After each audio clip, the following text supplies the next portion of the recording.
উস্কো খুস্কো চুল, পাঞ্জাবির ওপর বোতাম খোলা জ্যাকেট, কাঁধে ছোলা আর উজ্জ্বল দুটো চোখ। নাম না বললেও সিনেমা প্রেমীরা চিনে নেন তিনি আর কেউ নন, ঋত্বিক ঘটক। স্মৃতির পাতায় আজও অম্লান এই চলচ্চিত্রকার। জন্মশতবার্ষিকীতে এই কিংবদন্তিকে স্মরণ করছে গোটা দেশ। 1925 সালে ঢাকায় জন্ম ঋত্বিকের। বাবা সুরেশচন্দ্র ঘটক আর মা ইন্দুবালা দেবীর সান্নিধ্যেই তার শিল্পবোধের শেকড়। কৈশোরে শ্রমজীবন, নিপীড়ন আর অন্যায়ের বিরুদ্ধে প্রতিবাদী গড়ে দেয় তার মানবতাবোধের ভিত্তি। দেশভাগের বেদনাও ঋত্বিককে তাড়া করে ফিরেছে সারা জীবন। সুবর্ণরেখা, মেঘে ঢাকা তারা, কোমল গান্ধার প্রতিটি সিনেমায় খুঁজেছেন শেকড়, হারানো স্বদেশ আর মানবতার পুনরাবিষ্কার। ফোক, পুরাণ, ক্লাসিক্যালের মিশ্রণে সিনেমাকে দেন নতুন রূপ।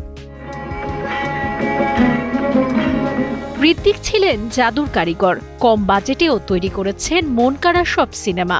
টানা তৃতীয়বার অর্জন করেছে দেশের সেরা সুপার ব্র্যান্ড স্বীকৃতি বসুন্ধরা টিস্যু। 50 বছরের জীবনে পূর্ণদৈর্ঘ্য সিনেমা করেছেন 8টি, যেগুলোর প্রভাব ছড়িয়েছে বিশ্বব্যাপী।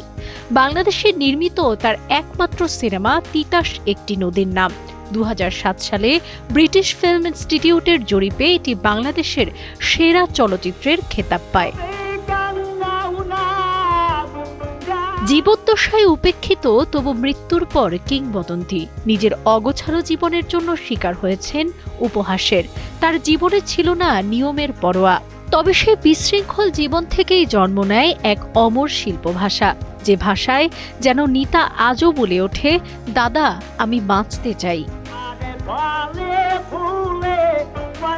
ঋত্বিক ঘটক শুধু নির্মাতা নন, তিনি সোনালী সময়ের দলিল। তার জন্ম শতবর্ষে ভক্তরা শুধু তাকে স্মরণই করে না, নতুন করে তাকে খোঁজে ক্যামেরার ওপারে প্রতিটি সংলাপে। 100 বছর পরেও সেই সংলাপের প্রতিধ্বনিতে কাঁপে লাখো হৃদয়।